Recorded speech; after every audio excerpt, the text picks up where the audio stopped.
Hello friends, स्वागत है आपका ऑपरेशन ऑफ जीएस के इस चैनल पे। मैं आदर्श आज आपके लाया हूँ ज्योग्राफी का बहुत ही इंपॉर्टेंट टॉपिक जो कि है एटमॉस्फेरिक सर्कुलेशन, यानी कि हवाएं पूरे पृथ्वी में कैसे घूमती हैं। हम इस टॉपिक के बारे में पढ़ेंगे और आपको दावे के साथ बोल रहा हूँ बहुत अच्छे से समझ में आएगा, जो कि बहुत ही एक जटिल या थोड़ा थ्योरेटिकल टॉपिक है जो समझने में काफी दिक्कत होती है।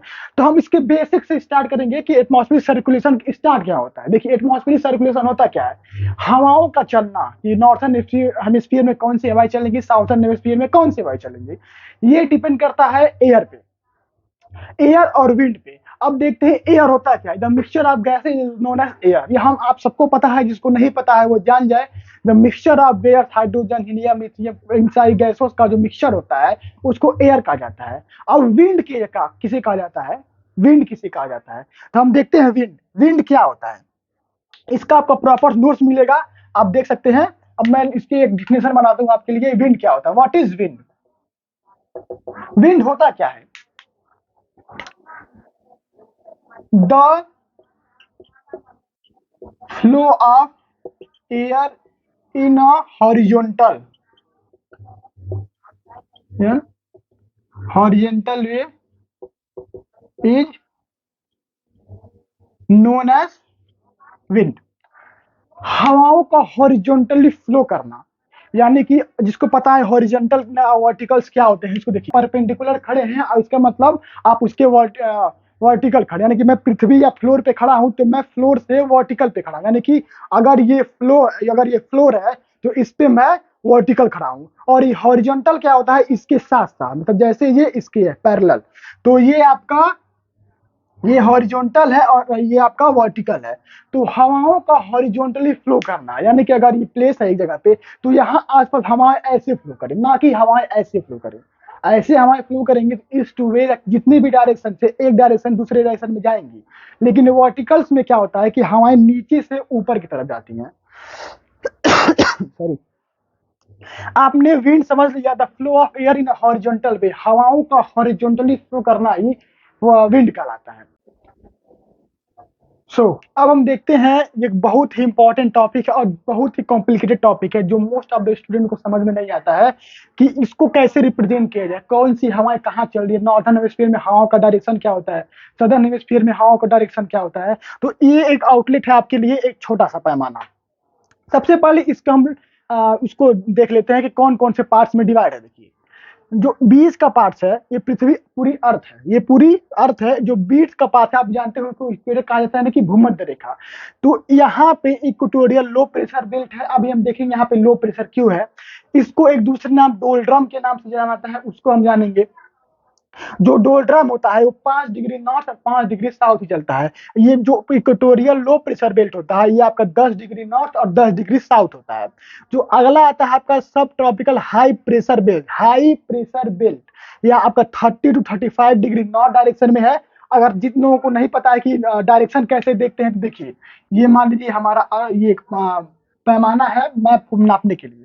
तो ईस्ट डायरेक्शन में होता है, इसको ईस्ट कहते हैं। जो ईस्ट डायरेक्शन, उसको वेस्ट, ऊपर वाले को नॉर्थ, ईस्ट, साउथ। तो देखिए, ये इससे ऊपर है तो ये आपका नॉर्थ हो गया, ये इससे नीचे है तो ये आपका साउथ हो गया। ये आपने जाना। देखिए, उसके बाद 60 to 65, 5 डिग्री, 5 डिग्री का अंतर है। टेम्परेट लो प्रेशर बेल्ट है और ऊपर और नीचे दोनों हाई प्रेशर बेल्ट है।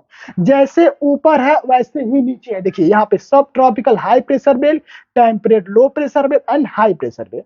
अब हम देखते हैं एक एक टॉपिक्स के बारे में, कैसे समझते हैं कि क्या क्या होता है। डोलड्रम होता क्या है, लो इक्वेटोरियल लो प्रेशर बेल्ट। देखिए, हम जानते हैं जो हमारा सन होता है उसकी मैक्सिमम टाइम की जो रेस पड़ती है वो इक्वेटर पे सबसे ज्यादा पड़ती है। यानी कि इक्वेटर पे जितनी भी कंट्रीज या जितने भी वाटर बॉडीज आती हैं वहां पे धूप सबसे ज्यादा पड़ता है। अगर आप देखिए, जहां पे टेम्परेचर ज्यादा होता है वहां पे इवेपोरेशन ज्यादा होगा, जहां पे टेम्परेचर ज्यादा होता है वहां पे इवेपोरेशन ज्यादा होता है, जिसके कारण वहां की जो एयर के मॉलिक्यूल्स हैं वो काफी बड़े पैमाने पे फैल जाते हैं और हवाएं हल्की होके ऊपर होके उठी जाती हैं। आपको देखिए, फिर समझिए, आपके घर में अगर पानी उबाला जाता हो गैस पे या चाय बनाई जाती है, तो देखते हैं कुछ समय बाद जब पानी हीट हो जाता है एक वेपर निकलता है, यानी कि भाप निकलता है। वो भाप है क्या, भाप का जो डायरेक्शन है वो वर्टिकल डायरेक्शन, यानी कि वो देखिए भाप उस पतीले से ऊपर की तरफ जाता है। तो यहाँ पे इक्वेटोरियल बेल्ट पे जितनी भी हवाएं चलती हैं वो हमेशा वर्टिकल चलती हैं, क्योंकि यहाँ से हवा इधर गई और यहाँ से हवा इधर आई, और यहाँ पे आते आते 5 डिग्री नॉर्थ और 5 डिग्री साउथ आते आते टेम्परेचर इतना ज्यादा हो जाता है अर्थ का इक्वेटर पे कि हवाएं वो हॉरिजॉन्टल ना चलते हुए वर्टिकल यानी गर्म होके ऊपर उठ जाती है। देखिए हवाएं इधर से जा रही हैं, हवाएं इधर से भी आ रही हैं, तो इन दोनों को तो मिलना था, लेकिन टेम्परेचर बढ़ने के कारण ये हवाएं ऊपर उठ गई। तो इसी के कारण यहाँ पे लो प्रेशर क्रिएट हो जाता है। इसी के कारण यहाँ पे लो प्रेशर क्रिएट हो जाता है। हवाओं का गर्म होना 5 डिग्री नॉर्थ और 5 डिग्री साउथ, यानी कि हवाएं यहाँ से आती हैं और यहाँ पर आती हैं। यहाँ पे आते आते हवाएं इतनी गर्म हो जाती हैं कि वो ऊपर उठ जाती हैं ड्यू टू हीट, अर्थ या सन रेडिएशन या सन एनर्जी के कारण वो हवाएं हीट हो जाती हैं और ऊपर चली जाती हैं। तो जो 5 डिग्री नॉर्थ और 5 डिग्री साउथ पे ये हमेशा काम यानी कि शांत वातावरण होता है, क्योंकि वहां पे हवाएं बहुत तेज नहीं चलती हैं। आप जितनी भी कंट्रीज आप गूगल कर सकते हैं, 5 डिग्री नॉर्थ और 5 डिग्री साउथ में जितनी भी कंट्रीज आती हैं वहां पे कभी आंधी तूफान नहीं आता है। अब क्यों नहीं आता आंधी तूफान? क्योंकि इसके कारण हवाएं थे ही नहीं वहां पे, हवाएं गर्म होकर ऊपर उठ जाती हैं, जिसके कारण वहां पे हमेशा लो प्रेशर क्रिएट हो जाता है। इन्हीं 5 डिग्री नॉर्थ और 5 डिग्री साउथ के हवाओं के कम होने के कारण उसी को नाम दिया गया डोल्ट्रम। और आप इसको इक्वेटोरियल इक्वेटर पे बसा हुआ है, इसको इक्वेटोरियल कहा जाता है। लो प्रेशर क्यों होता है आपने अब सीख लिया। अब हम देखते हैं सब ट्रॉपिकल हाई प्रेशर बेल्ट। यहाँ पे हाई प्रेशर क्यों होता है? सब ट्रॉपिकल हाई प्रेशर बेल्ट, देखिए यहां से इक्वेटर से, मान लीजिए ये इक्वेटर है, इक्वेटर से हवाएं उठी, इक्वेटर से हवाएं उठी और हवाएं ऊपर गई, हवाएं ऊपर गई और ठंडी हो गई। आप ये बोलेंगे कि हवाएं ऊपर जाके ठंडी क्यों हो गई, नीचे गर्म थी? तो देखिए मेरे और आपके आसपास चारों तरफ अर्थ का रेडिएशन, यानी अर्थ रेडिएशन करने का मतलब है सन रेज है जो किसी बिल्डिंग को हिट कर रही है। आपके सामने कोई बंदा बैठा है उसको हिट किया जाए, वो उसकी बॉडी हीट हो रही है। आपके बगल में कोई ऑब्जेक्ट है तो हीट चारों तरफ से और हीट को इंक्रीज कर दिया जाता है, इंक्रीज कर देता है। लेकिन आप ऊपर जाएंगे तो देखेंगे ऐसी कोई बॉडीज है नहीं। और हमने एटमॉस्फेयर या ट्रोपोग्राफी हमने पढ़ लिया था कि अर्थ एटमॉस्फेयर के ऊपर जाने पे क्या क्या होता है। अगर आपने वो वीडियो नहीं देखा तो उसका लिंक डिस्क्रिप्शन में आप जाके देख सकते हैं। तो ऊपर जाने पे हवाएं ठंडी होती हैं। अब जब हवाएं ठंडी होंगी, मॉलिक्यूल्स आपस में जुड़ेंगे, तो जाहिर सी बात है वो फिर कहीं गिरेंगी। हवाएं जब इकट्ठी होंगी, मॉलिक्यूल्स बड़े हो जाएंगे, जाहिर सी बात जब हवा भारी होगी तो वो जमीन पे आएगी और हल्की होगी तो ऊपर जाएगी। जब जमीन पे आएगी तो देखिए अर्थ होता क्या है, अर्थ रोटेट भी करता है और रिवोल्यूशनरी एक्टिविटी करता है, रोटेशनल एक्टिविटी भी करता है। मतलब वो अपनी धुरी पे घूमता भी है और आगे भी बढ़ता है। अपने धुरी पे मैं घूम रहा हूँ, आगे भी बढ़ूँ। तो इस कंडीशन में अगर मान लीजिए कोई चीज घूम रही है और मैं इसको यहाँ पे ड्रॉप कर दूं तो ये यही गिर जाएगा। लेकिन मैं यहाँ पे ड्रॉप करके आगे निकल जाऊं तो मैं आगे चला गया तो जो कोई और बॉडी जो पीछे से कवर करके आएगी तो ये सामान वहां गिरेगा, जाहिर सी बात है। तो ऐसा इस केस में भी होता है। जब हवाएं यहाँ से निकली, हवाएं यहाँ से निकली तो ये हवाएं कहीं ना कहीं तो गिरेंगी, कहीं ना कहीं गिरेंगी। और जब हवाएं, देखिए यहाँ तक इसको पॉज करते हैं, हवाएं उठी और कहीं गिरेंगी। इस एरिया में यहाँ पे ऑलरेडी हवा थी, ऑलरेडी वहां पे हवा थी, कम है ज्यादा है उसको छोड़ दीजिए, ऑलरेडी वहां पे हवाएं थी। अब जब कोई हवाएं थी, अगर मान लीजिए आपके घर में कोई बेड है, चाहे जो भी है, सोफा है, अगर इस सोफे पे या बेड पे 5 लोग बैठे हैं और 10 लोग और आके बढ़ गए तो क्या होगा, उस बेड पे या सोफे पे प्रेशर पड़ेगा, यानी कि इतने लोगों का प्रेशर उसके ऊपर पड़ा। तो यहाँ पे ऑलरेडी हवा था और हवा आके बैठ गई, मतलब ये हवाएं उठी और आके यहीं गिरी। ये एग्जैक्ट नहीं कि इतने में गिरी, इसके आसपास एग्जैक्ट फिगर बनाया गया है कि इसके आसपास गिरी। तो यहाँ जाके गिरी और यहाँ ऑलरेडी हवा थी और ऊपर से और ठंडी हवा आगे चली गई, तो जाहिर सी बात है यहाँ का प्रेशर हाई हो जाएगा। इसीलिए इसका प्रेशर यहाँ पे हाई, इसीलिए सब ट्रॉपिकल हाई प्रेशर बेल्ट कहा जाता है। ये नॉर्थ में भी होता है और ये सेम कंडीशन साउथ में भी होता है। नॉर्थ और साउथ, ये दोनों टॉपिक्स को आपने समझ लिया, इक्वेटर पे कम क्यों है और सब ट्रॉपिकल एयर पे हाई क्यों, इसके रीजंस क्या होते हैं। अब देखते हैं कि यहाँ पे लो प्रेशर क्यों है। सब ट्रॉपिकल से एयर यहाँ आई, बाहर निकली, यहाँ इस डायरेक्शन में भी एयर फ्लो करेगा और इस डायरेक्शन में भी एयर फ्लो करेगा, इस डायरेक्शन में फ्लो करेगा और इस डायरेक्शन में, और सेम कंडीशन इधर भी होगा, ये इधर भी फ्लो करेगा और इधर भी फ्लो करेगा। यहाँ पे हाई प्रेशर था, सबसे ऊपर जानते हैं पोल्स पे हमेशा ठंडक रहती है, वहां पे हमेशा हाई प्रेशर रहता है, वहां पे हमेशा हाई प्रेशर रहता है। तो इधर से हवाएं निकली और इधर से हवाएं निकली, इधर से भी हवाएं आई, इस डायरेक्शन से भी हवाएं आई। तो ये डायरेक्शन दोनों जब हो, इन दोनों को क्या होना चाहिए था, हवाओं को दोनों को मिलना चाहिए था, जैसे यहाँ पे मिलना चाहिए था। तो ये दोनों हवाएं मिली, लेकिन ये जो हवाएं मिलने आती हैं आसपास, तो अर्थ के या सन के एनर्जी या सनलाइट के कारण ये हवाएं फिर गर्म होकर ऊपर चली जाती हैं। समझ रहे हैं आप? ये हवाएं फिर गर्म होकर ऊपर चली जाती हैं, जिसके कारण यहाँ पे लो प्रेशर क्रिएट हो जाता है। जो कंडीशन यहाँ होता था वही सेम कंडीशन यहाँ होता है।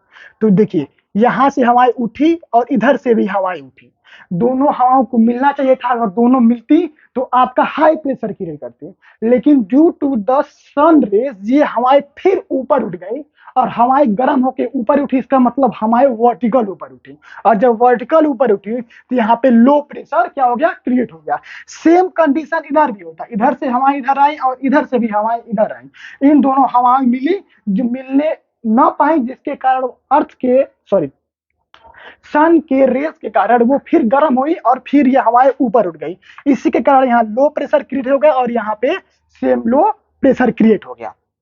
ये था आपका कंप्लीट, क्यों इक्वेटर पे लो प्रेशर होता है, सब ट्रॉपिकल पे हाई प्रेशर होता है, टेम्परेट पे लो प्रेशर होता है, और ऊपर क्यों हमेशा हाई प्रेशर होता है। अब हम देखते हैं विंड के फ्लो के बारे में, विंड कैसे फ्लो करता है। तो मैं थोड़ा इसको इरेज करता हूं।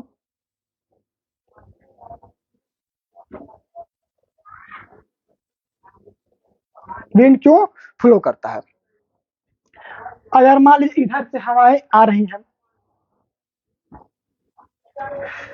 इधर से मान लीजिए हवाएं आ रही हैं, ये हवाएं इधर आ रही हैं, ये हवाएं इधर फ्लो कर रही हैं, ऐसी हवाएं इधर फ्लो कर रही हैं, नीचे से हवाएं ऊपर जा रही हैं, हवाएं फ्लो कर रही हैं। एक बहुत ही इंटरेस्टिंग टॉपिक आता है फिजिक्स का, है कोरियोलिस फोर्स। कोरियोलिस फोर्स होता क्या है, देखिए कोरियोलिस फोर्स होता है C = 1/r, यानी कि कोरियोलिस फोर्स के में 1/, रेडियस, अगर किसी चीज का रेडियस ज्यादा है तो कोरियोलिस फोर्स उसको उसका सबसे कम होगा। अर्थ इधर डायरेक्शन में हवा फ्लो करना चाहिए ऐसे ऐसे, लेकिन होता क्या है नॉर्दर्न हेमिस्फीयर में हवाएं राइट डायरेक्शन में डिफ्लेक्ट कर जाती हैं, हवाएं क्या होता है राइट डायरेक्शन में मुड़ जाती हैं, यानी कि हवाएं इधर मुड़ जाती हैं।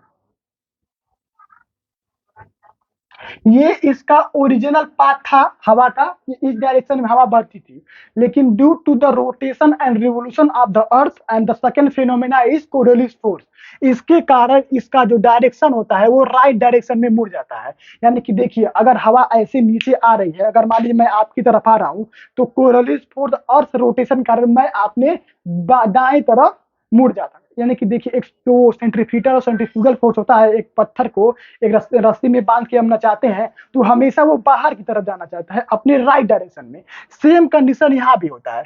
जो हवा इस डायरेक्शन में फ्लो करनी चाहिए थी इधर, वो हमें इधर डायरेक्शन में ये अपने लेफ्ट डायरेक्शन में फ्लो होने लगती है। तो अर्थ जो एयर का जो फ्लो था वो ये ओरिजिनल डायरेक्शन था। तो नॉर्दर्न हेमिस्फीयर में हवाएं राइट डायरेक्शन की तरफ डिफ्लेक्ट करती है, और सदर्न हेमिस्फीयर में राइट जो होती है विंड वो आपका लेफ्ट डायरेक्शन में मुड़ जाती है। तो ये होता है कोरियोलिस फोर्स के कारण। ये आपने समझ लिया कोरियोलिस फोर्स क्या होता है, और कन्वर्जेंट होता है क्या, डाइवर्जेंट क्या होता है, क्यों हवाएं डिफरेंट लेयर्स में क्यों कम और क्यों ज्यादा होती हैं। अब हम कुछ टॉपिक्स के बारे में और समझते हैं। ईस्टर्ली ट्रेड विंड क्या होता है और वेस्टर्ली विंड क्या होता है। जो विंड इस डायरेक्शन की तरफ फ्लो करती है उसको ईस्टर्लीज कहा जाता है, जो विंड वेस्ट डायरेक्शन की तरफ फ्लो करती हैं उसको वेस्टर्लीज कहा जाता है। अब देखते हैं कितने प्रेशर बेल्ट होते हैं। देखिए 1 2 3 4 5 6 7, ये कई बार एग्जाम से पूछता है कि कितने प्रेशर बेल्ट होते हैं अर्थ एटमॉस्फेयर में। अर्थ एटमॉस्फेयर में कितने प्रेशर बेल्ट है, तो देखिए 7 प्रेशर बेल्ट है। इक्वेटर है वो दोनों में कॉमन है, देखिए एक इक्वेटर है सब ट्रॉपिकल हाई प्रेशर बेल्ट, उसके बाद टेम्परेट लो प्रेशर बेल्ट, उसके बाद हाई प्रेशर बेल्ट, और नीचे फिर आएंगे तो सब tropical low pressure belt, high pressure belt, फिर temperate low pressure belt and high pressure belt. तो एक अर्थ में, एक अर्थ फुल अर्थ को लिया जाए तो 7 आपका प्रेशर बेल्ट है, इसको याद रखिए आप। सुनना, अब हम डिस्कस करते हैं कुछ और इंपॉर्टेंट पॉइंट्स के बारे में। एक बहुत ही इंपॉर्टेंट टॉपिक है रोरिंग 40, फ्यूरियस 50 एंड शार्किंग 60। ये होता क्या है, ये एग्जाम से अक्सर पूछता है इन टर्म्स के बारे में। देखिए, जो हमारे 40 डिग्री, अगर मान लीजिए ये मैंने अभी बताया था आपके लिए, ये आपका 0 डिग्री है, ये आपका 30 टू 35 है, ये आपका 60 टू 65 है, ये 90 है। ये सेम कंडीशन इधर भी होता है। अगर हवाएं 40 डिग्री नॉर्थ और 40 डिग्री साउथ, यानी कि ये आपका 30 था, 35, यानी अगर हवाएं यहाँ और हवाएं अगर यहाँ फ्लो करती हैं, अगर हवाएं यहाँ फ्लो करती हैं इस पॉइंट पे, तो उसको कहता है रोरिंग 40, यानी कि 40 डिग्री नॉर्थ और 40 डिग्री साउथ पे जो हवाएं फ्लो करती हैं उसको कहता है रोरिंग 40। फ्यूरियस 50 का जो हवाएं 50 डिग्री पे फ्लो करती हैं नॉर्थ और साउथ में, और शार्किंग 60 उसको कहा जाता है जो जो एयर्स विंड्स फ्लो करती हैं north 60 degree and south 60 degree पे। इसको याद करने का तरीका देखिए, 4 से 40 हो गया, 5 से 50 हो गया, और 6 से 60 हो गया। एस से शार्की, यानी कि एस से ही आपका 6 हो गया।